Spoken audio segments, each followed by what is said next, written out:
भगवान श्री हरि विष्णु के 24 अवतारों में से पांचवां अवतार कपिल मुनि का था।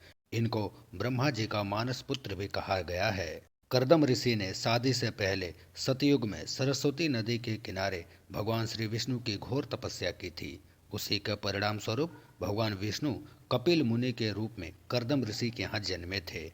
इनकी माता स्वयंभू मनु की पुत्री देवहूति थी। कला, अनसुईया, श्रद्धा, हविर्भू, गति, क्रिया, ख्याति, अरुंधति और शांति नाम की कपिल मुनि की बहनें थीं। सरसैया पर पड़े भीष्म पितामह के शरीर त्याग के समय वेदज्ञ वेद व्यास जी ऋषियों के साथ भगवान कपिल भी वहां उपस्थित थे। महाभारत में कपिल मुनि के उपदेश को कपिल गीता के नाम से जाना जाता है। भगवान कपिल के क्रोध से ही राजा सगर के 60,000 पुत्र भस्म हो गए थे। भगवान कपिल मुनि सांख्य दर्शक के प्रवर्तक हैं। कपिल मुनि भागवत धर्म के प्रमुख 12 आचार्यों में से एक हैं। कहा जाता है कि प्रत्येक कल्प के आदि में कपिल मुनि जन्म लेते हैं। कपिल वस्तु नामक नगर कपिल मुनि के नाम पर बसा है, जहाँ पर गौतम बुद्ध का जन्म हुआ था। कपिल मुनि का जन्म स्थान कपिल वस्तु और तपस्या स्थल गंगा सागर है। कपिल जी का आश्रम सरस्वती नदी के तट पर बिंदु सरोवर पर था, जो द्वापर का तीर्थ तो था ही, आज भी तीर्थ है।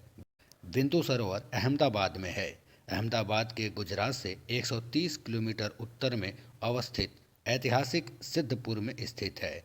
इस स्थल का वर्णन ऋग्वेद की ऋचाओं में भी मिलता है, जिसमें इसे सरस्वती और गंगा के बीच अवस्थित बताया गया है। कपिल मुनि के नाम से कई ग्रंथ प्रसिद्ध हैं, जैसे कि सांख्य सूत्र, तत्व समास, व्यास प्रभाकर, कपिल गीता, कपिल पंचराम, कपिल स्तोभ और कपिल स्मृति।